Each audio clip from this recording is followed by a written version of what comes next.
Have faith in the goodness of your fellow man. Quieten your mind and soldier on. Believe in yourself. You are an instrument of goodness. If you fight for good, you will always be protected. Use the pain that we all have in our hearts to make yourself a better human being, not to embitter you. Use the pain in your heart to see the pain in the hearts of millions of beings around you and dedicate your life to them. I want to speak to all the women here. The world is still an unequal place, and we as women need to be the greatest champions of and for each other. We need to support and protect each other, especially young women across the social spectrum who lead a marginalized existence so that they have the ability to forge their own destinies. There is no greater power in the world than the power of empathy and kindness, and this transforms the life of someone weaker than you. Kindness serves as its own reward. The greatest bank balance that we will ever possess is that of good deeds that we leave in our wake. That is the only legacy that will remain. My faith in God is unwavering. I see Him in everyone and everything. I see everything as sacred. I leave you with one thought. We are all part of one divine thread, and we are all connected, closer than we can imagine. Let us, irrespective of any differences we may have, wish happiness, protection, and on this holy day of Ganesh Chaturthi, a life free of obstacles for us and all our countrymen. Illuminate the lamp of goodness in our hearts. Jai Hind, Jai Bharat.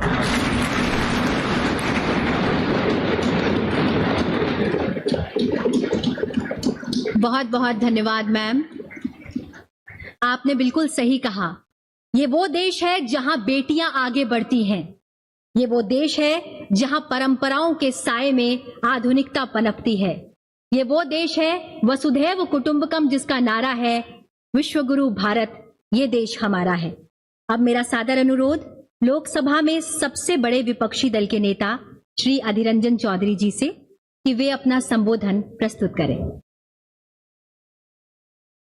Honorable Vice President of India, Honorable Speaker Lok Sabha, Honorable Prime Minister of India, Parliamentary Affairs Minister, both the houses,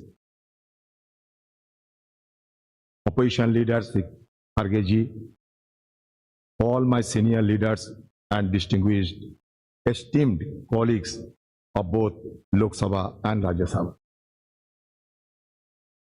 Having seized this opportunity without making any compunction, without mincing any word, I must state that I feel elevated and elated of having been stood in this podium, which had witnessed a caravan of historical episodes and numerous momentous events in the midst of the galaxy of luminaries who had rigged up their brain and burned the midnight oil to frame the Constitution of India in this august house, which is called at the time Constituent Assembly. So we are proud of all of them, numbering 389 members, including 296 from British India and 93 from princely states.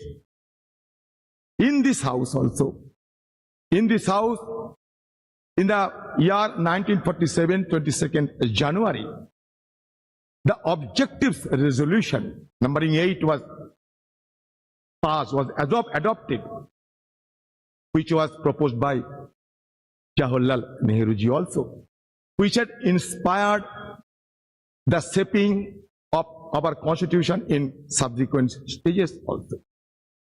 So now, in this august house, all of us are well experienced and known the journey, the odyssey of our constitution. From colonial past to independent India, we have observed the transition of the destiny of this great country named after India. It is astonishing to note that those 389 members intensively discussed among them for 2 years, 11 months and 19 days and produced the largest constitution of the world, led by Baba Saheb Ambedkar, the father of Indian Constitution. We have been gifted with 395 articles. Also, 22 parts and 8 schedules. So naturally, the house, which is called Central Hall, it is a historic hall. It is not. It will not be known by simply its architectural splendor, but its illustrious legacy. Now I come to the point that our ability to attain developed nation status by 2047 hinges on the active involvement of our citizens and the unwavering dedication of their representatives. The groundwork laid in the formative years of our nationhood and also the subsequent years has empowered us significantly. However, we are confronted with intricate challenges that require immediate attention and resolution as we progress toward this objective.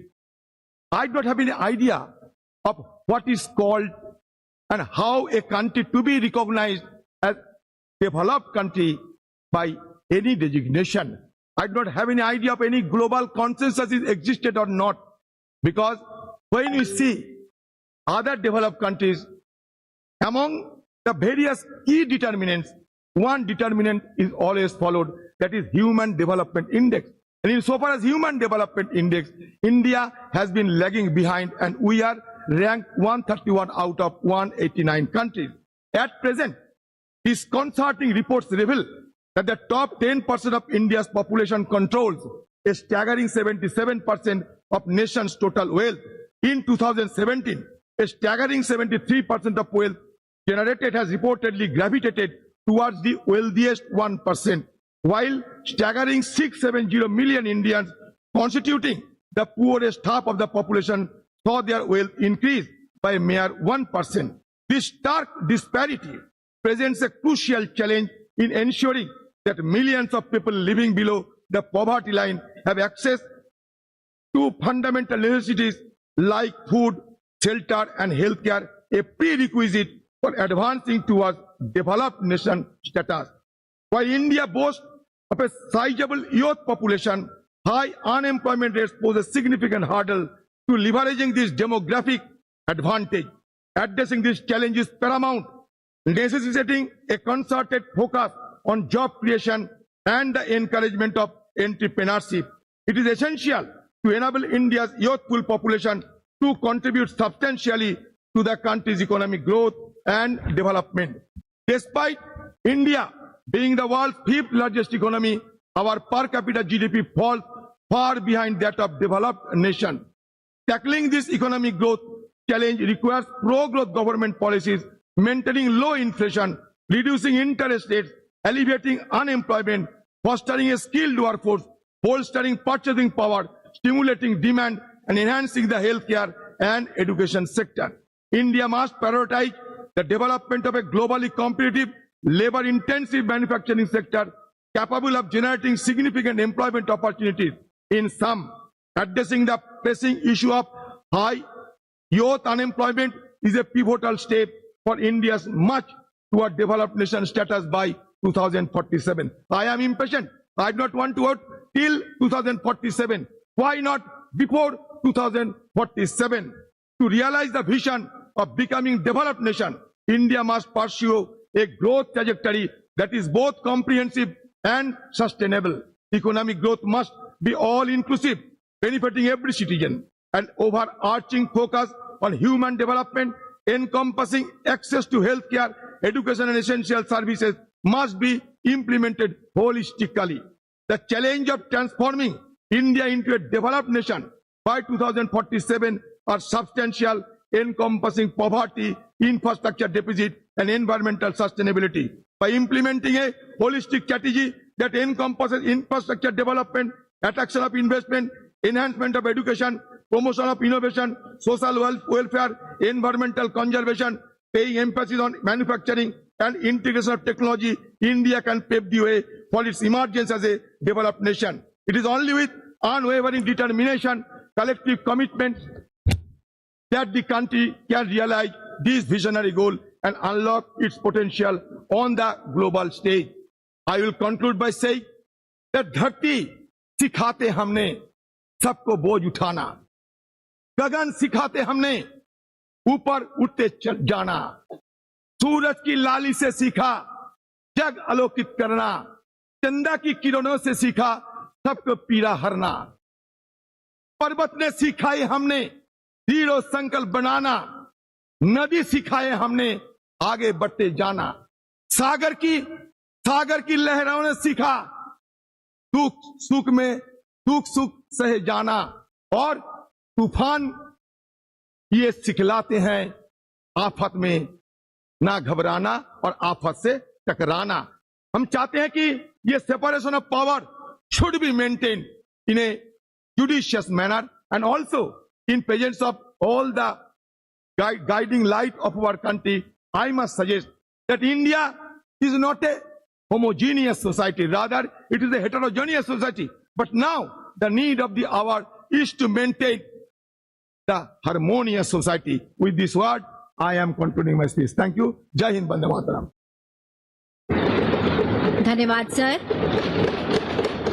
अब मेरा सादर आग्रह है राज्यसभा में सदन के नेता श्री पीयूष गोयल जी से कि वे अपना वक्तव्य प्रस्तुत करें। राज्यसभा के सभापति आदरणीय जगदीप धनखड़ जी, श्रद्धेय प्रधानमंत्री श्री नरेंद्र मोदी जी, लोकसभा अध्यक्ष आदरणीय ओम बिरला जी, उपसभापति श्री हरिवंश जी, श्री मल्लिकार्जुन खड़गे जी, श्री आदिर रंजन चौधरी जी, श्री प्रहलाद जोशी जी, माननीय सांसदगण, नमस्कार। गणेश चतुर्थी के पावन अवसर पर आप सभी को हार्दिक शुभकामनाएं। विघ्नहर्ता गणपति बाप्पा सभी को सुख एवं शांति प्रदान करें और देश की प्रगति के लिए हमारे प्रयासों को सफल बनाएं। हमारे संविधान के निर्माता भारत रत्न डॉक्टर बाबा साहेब अम्बेडकर जी तथा संविधान सभा के माननीय सदस्यों की स्मृति को मेरा कृतज्ञ वंदन। विगत 75 वर्षों में देश की सेवा करने वाले सभी सम्मान्य सांसदों को भी मेरा सादर नमन। कल हम सभी ने इस भवन में सार्थक चर्चा की और अपनी यादों और अनुभवों को सबके साथ साझा किया। आज नए संसद भवन में प्रवेश करना एक ऐतिहासिक पल है जो हम सभी के लिए यादगार रहेगा। इस शुभ अवसर पर मैं आप सभी को बहुत बहुत बधाई देना चाहता हूं। नया संसद भवन हमारी सांस्कृतिक विरासत और आधुनिकता का जीवंत उदाहरण है। नए संसद भवन में स्थापित प्राचीन सेनगोल से प्रेरणा लेकर हम सभी कर्तव्य भावना से देश सेवा के तत्पर रहेंगे। आदरणीय प्रधानमंत्री श्री नरेंद्र मोदी जी के दूरदर्शी नेतृत्व में भारत एक वैश्विक शक्ति बन रहा है।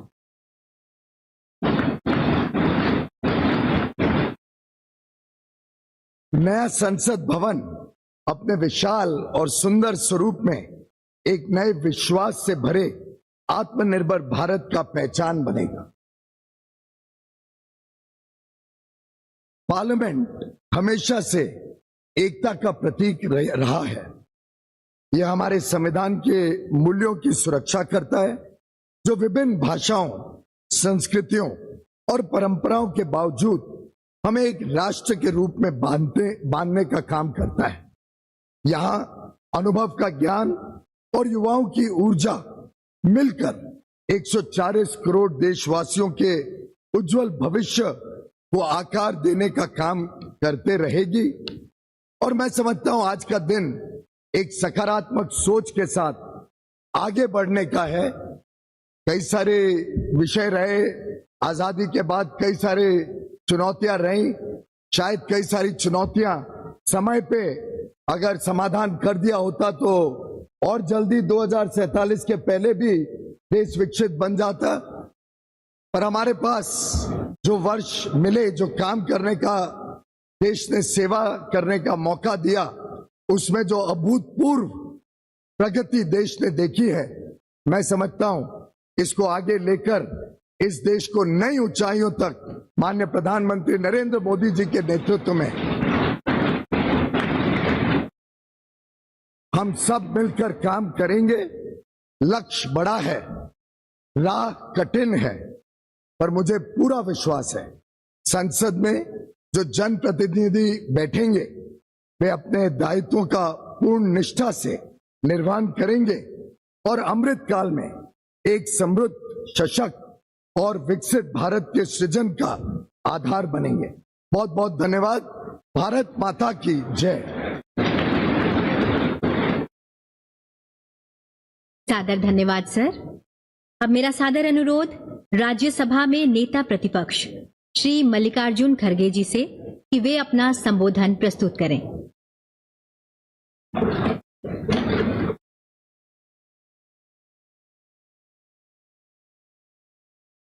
Honorable Vice President of India,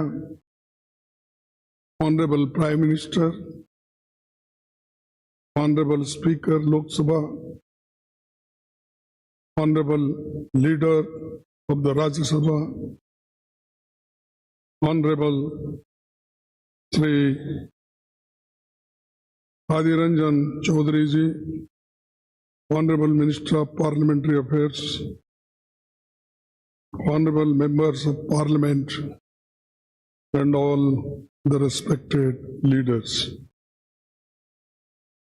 We have all gathered here today to commemorate the rich legacy of the Parliament of India in this historic Central Hall. When we talk about Indian parliamentary heritage, the hallowed precinct of this Parliament House and the Central Hall, where we have gathered today, hold a very special significance. The Constitution of India is the bedrock of Indian democratic polity. It is in this very Central Hall that the Constituent Assembly held its sittings from 1946 to 1949, spanning a period of 2 years, 11 months, and 17 days. Today, we humbly recall the phenomenal contributions made by Dr. Rajendra Prasad, the first President of India, Pandit Jawaharlal Nehru ji, the first Prime Minister, and architect of modern India, Sardar Vallabhbhai Patel, the first Home Minister of India, and Dr. B.R. Ambedkar, architect of Indian Constitution.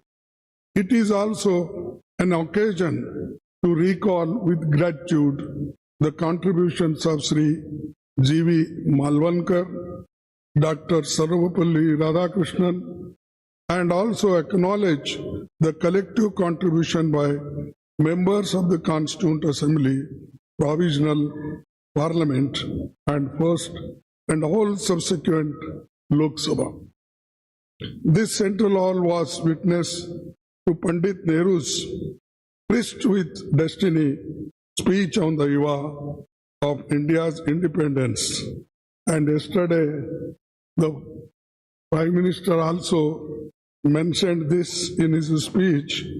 I'm thankful to you because you remembered this historic speech on this yesterday's occasion.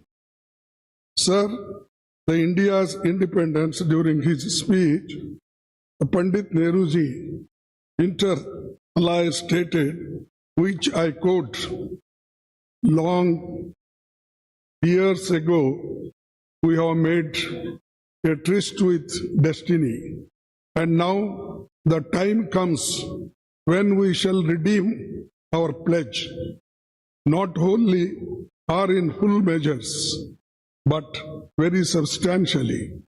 At the stroke of the midnight hour, when the world sleeps, India will awake to life and freedom. A moment comes, which comes but rarely in history, when we step out from the old to new, when an age ends, and when the soul of the nation, long suppressed, finds utterances. As the clock struck 12, all the members of the Constituent Assembly took the following pledge. At this solemn moment, when the people of India, through suffering and sacrifices, have secured freedom, I, a member of the Constituent Assembly, do dedicate myself in all humility to the service of India and her people, to the end that this innocent land attain her rightful and honored place in the world, and make her full and willing contribution to the promotion of the world peace and the welfare of the mankind. These words spoken on the day of this historic speech of Pandit Jawaharlal Nehruji. I wish to emphasize at this juncture that this is all due to the collective and dedicated effort by parliamentarians cutting across the party lines over the past 7.5 decades. This rich legacy has formed a strong foundation for India's growth as a powerful democratic nation. Every nook and corner of the Parliament House has witnessed the evolution of our parliamentary democracy over the past 75 years. As we bid adieu to the Parliament House and move to the new Parliament building today, I am overwhelmed with emotions and tinge of pathos. We would, of course, be continuing our parliamentary duties in the new Parliament building, but will miss the Parliament House. The success of the institution lies in the upholding constitutional values and ideals. The idea that institutions are sacrosanct and essential for the success is a fundamental principle in governance and development. We should commit ourselves to adhere to and preserving the constitutional values and parliamentary traditions as the country moves ahead in effectively performing parliamentary duties and in our endeavors for the growth of our nation. To build this country, forgetting our parties, political parties, we should be one to build the nation, to protect the nation, to protect the Constitution, to protect the democracy. This must be our aim. With these words and one quote I will say, no man can be grateful at the cost of his honor. No woman can be grateful at the cost of her chastity. And no nation can be grateful at the cost of its liberty. So, to protect our liberty, to protect our integrity, we must work all together. That is the only way to build the nation. Thank you. Jai Hind. बहुत बहुत धन्यवाद मान्यवर। अब मेरा माने आग्रह है माननीय लोकसभा अध्यक्ष श्री ओम बिरला जी से कि आप हम सभी को अपने शब्दों द्वारा अनुग्रहित करें।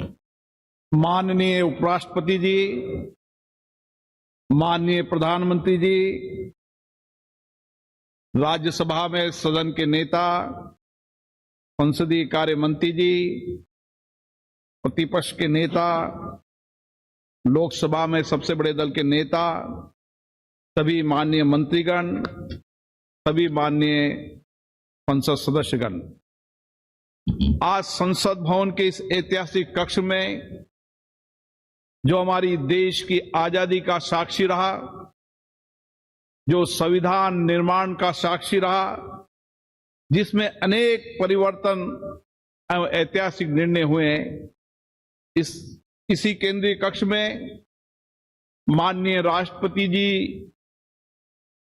का उद्बोधन भी हमें मिला। विश्व के कई राष्ट्र अध्यक्षों ने यहां संबोधन करते हुए हमारे लोकतंत्र के प्रति आस्था व्यक्त की और आज इस केंद्रीय कक्ष से हम सब लोग नए संसद भवन की ओर प्रवेश कर रहे हैं। ये नया संसद भवन हम सबके लिए नई आकांक्षाओं, नई अपेक्षाओं और नई उम्मीद, नई उमंग के साथ होगा, मेरी ऐसी आशा है। आज इस अवसर पर उन सब स्वतंत्रता सेनानियों को भी नमन करता हूं जिन्होंने हमारे भविष्य के लिए, हमारे कल के लिए अपना वर्तमान बलिदान कर दिया। मैं आज उन महान नेताओं को भी नमन करता हूं जिन्होंने इस केंद्रीय कक्ष में दुनिया का सबसे बड़ा संविधान निर्माण में अपना अमूल्य योगदान दिया, जिन्होंने देश में आर्थिक सामाजिक परिवर्तन लाने में अपना दायित्व निभाया। आज हम उन सभी मान्य सदस्यों को भी स्मरण कर रहे हैं, याद कर रहे हैं, जो हमारे बीच में नहीं रहे लेकिन जिन्होंने अपने संवैधानिक दायित्वों का निर्वहन करते हुए देश की प्रगति में योगदान दिया। मैं आज संसद के उन सभी माननीय सांसदों का भी हार्दिक अभिनंदन करता हूं जिनके लंबे संसदीय अनुभव का लाभ आज हमें मिल रहा है। ये संसद भवन अनेक ऐतिहासिक घटनाओं, निर्णयों और परिवर्तनकारी कानूनों के निर्माण का साक्षी रहा है। हमारी संसद कई घटनाओं का मंच रही है जिन्होंने 75 वर्षों में इस देश को एक ऐसा स्वरूप दिया है जो दुनिया में एक नई ताकत और सामर्थ्य रखता है। हमारी संसद देश की करोड़ों जनता की अभिव्यक्ति एवं भावनाओं का माध्यम रही है, जहां हमें लोकतांत्रिक संस्कृति के अनुरूप चर्चा और संवाद से अनेक चुनौतियों का समाधान निकाला है और कई श्रेष्ठतम प्रतिमान स्थापित की हैं। इन 75 वर्ष की संसदीय लोकतंत्र की गौरवशाली यात्रा में हमने देश में कई क्रांतिकारी बदलाव भी किए। आज जनता नए भारत के लिए आकांक्षी है। आज लोगों को हमसे अपेक्षाएं बढ़ी है, आकांक्षाएं बढ़ी हैं, उम्मीद बढ़ी है। ऐसे में हमारी जिम्मेदारी और बढ़ जाती है कि हम अपने संवैधानिक दायित्वों का शुद्ध अंतर्करण से निर्वहन करें और उनकी अपेक्षाओं, आकांक्षाओं और उम्मीदों को पूरा करें और आकांक्षी भारत के सपनों को साकार करें। मान्यवर, हम सबका सौभाग्य है कि हम ऐसे कालखंड के जनप्रतिनिधि हैं जिस समय भारत हर क्षेत्र में तेजी से आगे बढ़ रहा है। हमारी लोकतांत्रिक संस्कृति और हमारा श्रेष्ठ नेतृत्व के कारण हम पूरे विश्व को एक परिवार के रूप में लेकर वैश्विक चुनौतियों का समाधान के लिए भारत एक सार्थक भूमिका निभा रहा है। आज हम नए भवन में प्रवेश कर रहे हैं। नए भवन में प्रवेश करते समय विकसित भारत बनाने की हमारी प्रतिबद्धता को हम दोहराने का अवसर भी है। हमारा संकल्प है कि हम इसी संसदीय लोकतंत्र से सामूहिक चर्चा, संवाद, सहमति, असहमति और कठिन परिश्रम से सारे देश की जन भागीदारी के साथ इन आकांक्षाओं को पूरा करेंगे। विश्व के सबसे बड़े संसदीय लोकतंत्र होने के नाते हमारी जिम्मेदारी और बढ़ जाती है। इसलिए आवश्यक है कि हमारी संसद हर एक मुद्दे पर चर्चा करे, सार्थक सकारात्मक दिशा दे, कानून बनाते समय सारगर्भित चर्चा हो, सकारात्मक के साथ चर्चा हो, ताकि हम देश को और अधिक समर्थ एवं समर्थ बना सकें। और इसमें हमारी संसद की उल्लेखनीय भूमिका होनी चाहिए। आजादी के इस अमृत काल में हम 2047 तक विकसित भारत के निर्माण के लक्ष्य को लेकर चल रहे हैं। विकसित भारत बनाने का ये लक्ष्य हमारी संसद के माध्यम से साकार होगा। हम ऐसे संकल्प की प्रतिबद्धता के साथ नए भवन में प्रवेश करेंगे, जहां हमारी भागीदारी भी होगी, जनता की अपेक्षाएं भी पूरी होगी और नए आकांक्षी भारत और 2047 में विकसित भारत के सपने को भी पूरा पकाएंगे। आज गणेश चतुर्थी के शुभ दिन, ऐसे शुभ दिन पर अच्छी परंपराएं, अच्छी परिपाटियां, अच्छी प्रथाएं, अच्छे अनुभव हम साथ लेकर जाएं और नए संसद भवन में उनको स्थापित करें, ताकि विश्व के लिए भारत का लोकतंत्र मार्गदर्शक बन सके। नया भवन हमारे देश की आकांक्षी जनता के लिए परिणामदायक हो, परिवर्तनकारी हो, ताकि हमारे संविधान निर्माताओं ने समानता, न्याय और बंधुता का जो संदेश दिया है उसे हम पूरा कर सके। हम अपनी संसद को देश की जनता की सेवा में सच्चे भाव से समर्पित करें। इसी अपेक्षा के साथ मैं पुनः इस भवन को उन सब लोगों को जिनका इस लोकतंत्र को स्थापित करने में, लोकतंत्र की मर्यादा प्रतिष्ठा बढ़ाने में योगदान रहा, उन सबको भी नमन करता हूं। धन्यवाद। बहुत बहुत धन्यवाद मान्यवर। अब मेरा विनम्र अनुरोध माननीय प्रधानमंत्री श्री नरेंद्र मोदी जी से कि आप विशिष्ट जनों की सभा को संबोधित करें एवं हम सभी का मार्गदर्शन करें।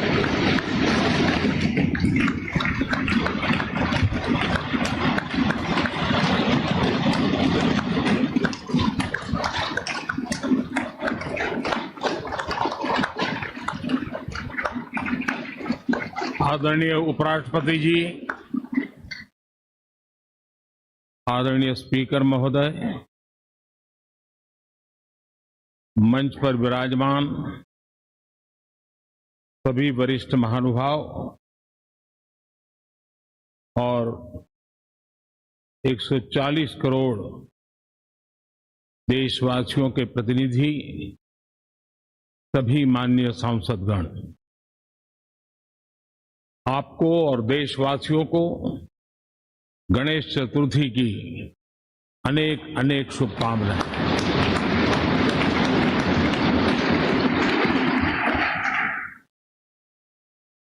आज नए संसद भवन में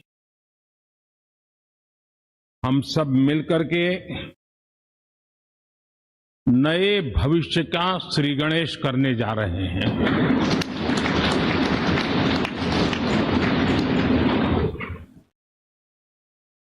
आज हम यहां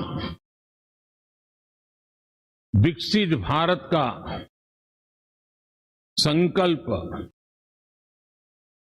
दोहराना, फिर एक बार संकल्पबद्ध होना और उसको परिपूर्ण करने के लिए जी जान से जुटने के इरादे से नए भवन की तरफ प्रस्थान कर रहे हैं।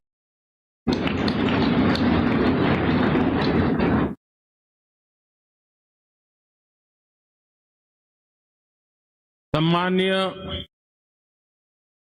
सभागृह, ये भवन और उसमें भी ये सेंट्रल हॉल एक प्रकार से हमारी भावनाओं से भरा हुआ है। हमें भावुक भी करता है और हमें हमारे कर्तव्य के लिए प्रेरित भी करता है। आजादी के पूर्व ये खंड एक प्रकार से लाइब्रेरी के रूप में इस्तेमाल होता था, लेकिन बाद में संविधान सभा की बैठक यहां शुरू हुई और उन संविधान सभा की बैठकों के द्वारा गहन चर्चा विचारणा कर करके हमारा संविधान यहीं पर आकार लिया। यहीं पर 1947 में अंग्रेजी हुकूमत ने सत्ता हस्तांतरण किया, उस प्रक्रिया का भी साक्षी हमारा ये सेंट्रल हॉल है। इसी सेंट्रल हॉल में भारत के तिरंगे को अपनाया गया, हमारे राष्ट्रगान को अपनाया गया और ऐतिहासिक अवसरों पर आजादी के बाद भी सभी सरकारों के दरमियान अनेक अवसर आए जब दोनों सदनों ने मिलकर के यहां पर भारत के भाग्य को गढ़ने के पर विचार किया, सहमति बनाई और निर्णय भी किए। 1952 के बाद दुनिया के करीब 41 राष्ट्राध्यक्षों ने इस सेंट्रल हॉल में हमारे सभी माननीय सांसदों को संबोधित किया है।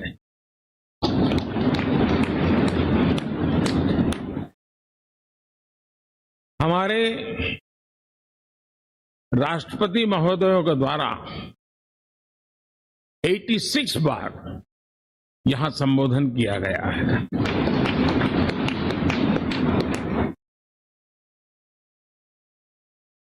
बीते 7 दशकों में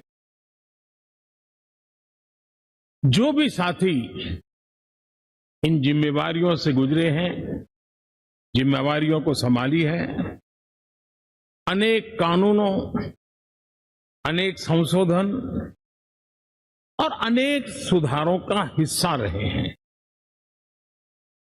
अभी तक लोकसभा और राज्यसभा ने मिलकर करीब करीब 4000 से अधिक कानून पास किए हैं।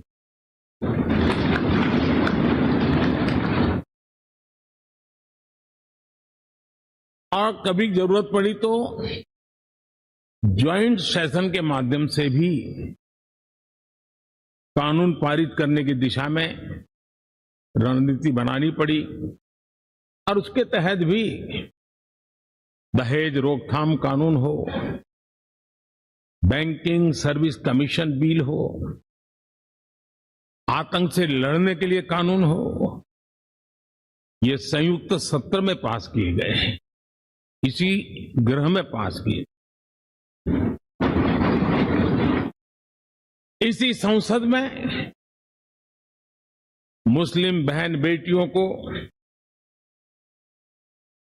न्याय की जो प्रतीक्षा थी, शाहबानो केस के कारण कुछ उल्टी पार्टी पर चढ़ गई थी, इसी सदन ने हमारी उस गलतियों को ठीक किया और 3 तलाक विरुद्ध कानून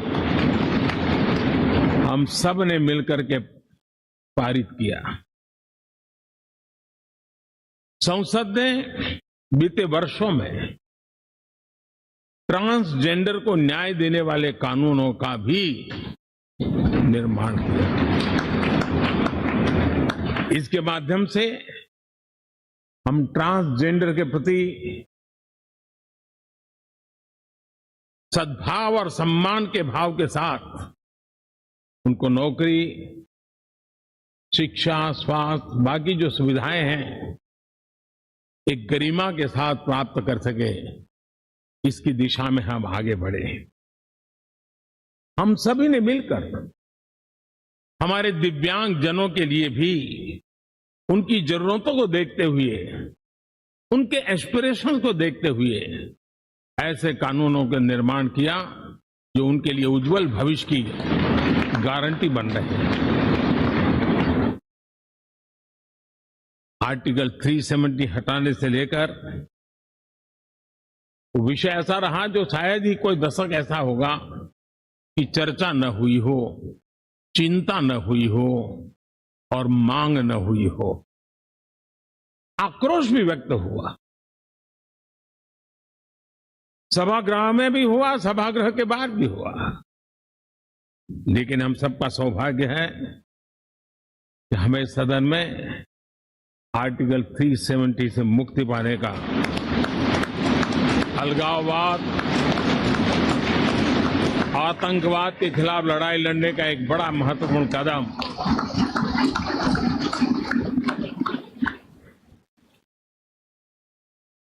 और इस महत्वपूर्ण काम में माननीय सांसदों की, संसद की बहुत बड़ी भूमिका है। जम्मू कश्मीर में इसी सदन में निर्मित हुआ संविधान हमारे पूर्वजों ने दिया हुआ वो महामूल्य दस्तावेज जम्मू कश्मीर में लागू करते हैं तो इस मिट्टी को प्रणाम करने का मन करता है। आज जम्मू और कश्मीर शांति और विकास के रास्ते पर चलने के लिए प्रतिबद्ध हुआ है और नए उमंग, नए उत्साह, नए संकल्प के साथ जम्मू कश्मीर के लोग आगे बढ़ने का कोई मौका अब छोड़ना नहीं चाहते। ये दिखाता है कि संसद के सदस्यों ने मिलकर के संसद के भवन में कितने महत्वपूर्ण काम किए हैं। माननीय सांसदगण, लाल किले से मैंने कहा था यही समय है, सही समय है।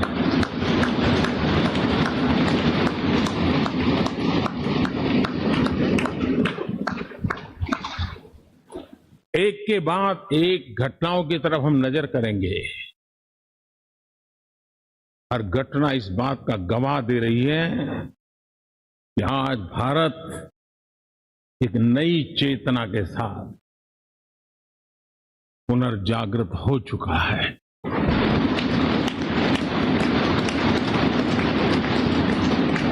भारत नई ऊर्जा से भर चुका है।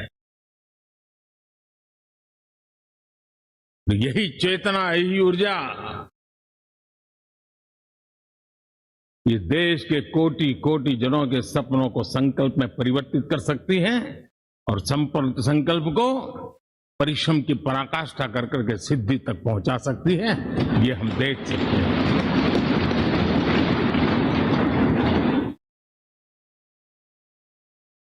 और मेरा विश्वास है देश जिस दिशा में चल पड़ा है, इच्छित परिणाम अवश्य प्राप्त होंगे।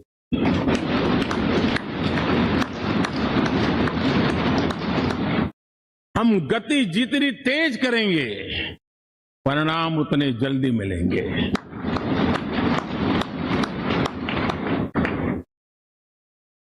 आज भारत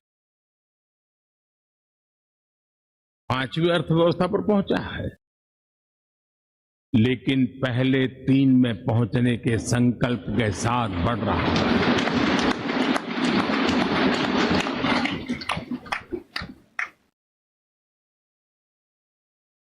और मैं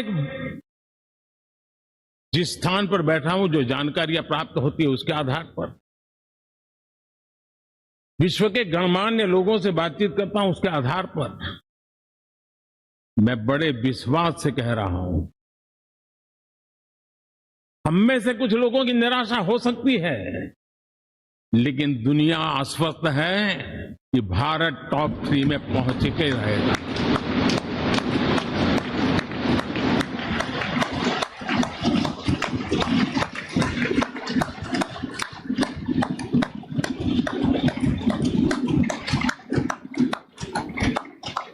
भारत का बैंकिंग सेक्टर आज अपनी मजबूती के कारण से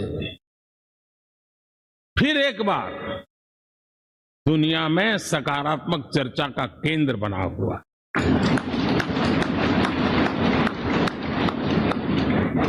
भारत का गवर्नेंस का मॉडल, यूपीआई, डिजिटल स्टैक, मैं इस G20 में देख रहा था, मैंने बाली में भी देखा। टेक्नोलॉजी की दुनिया को लेकर के भारत का नौजवान जिस प्रकार से आगे बढ़ रहा है, पूरे विश्व के लिए कौतुक भी है, आकर्षण भी है और स्वीकृति भी है।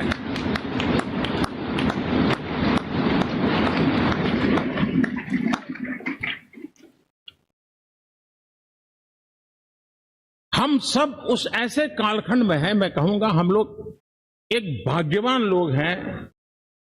ऐसी भाग्यवान समय में हमें कुछ दायित्व निभाने का अवसर आया है और हमारा सबसे बड़ा भाग्य है कि आज इंडियन एस्पिरेशंस उस ऊंचाई पर हैं जो शायद पिछले 1000 साल में नहीं रहे होंगे।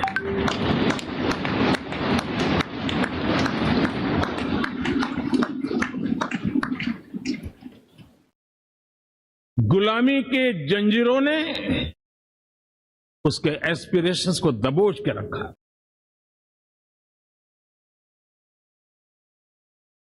उसकी भावनाओं को तहस नहस कर दिया था। आजाद भारत में अपने सपने संजो रहा था, चुनौतियों से जूझ रहा था, लेकिन मिलकर के आज जहां पहुंचे हैं, अब वहां वो रुकना नहीं चाहता है। वो एस्पिरेशनल सोसाइटी के साथ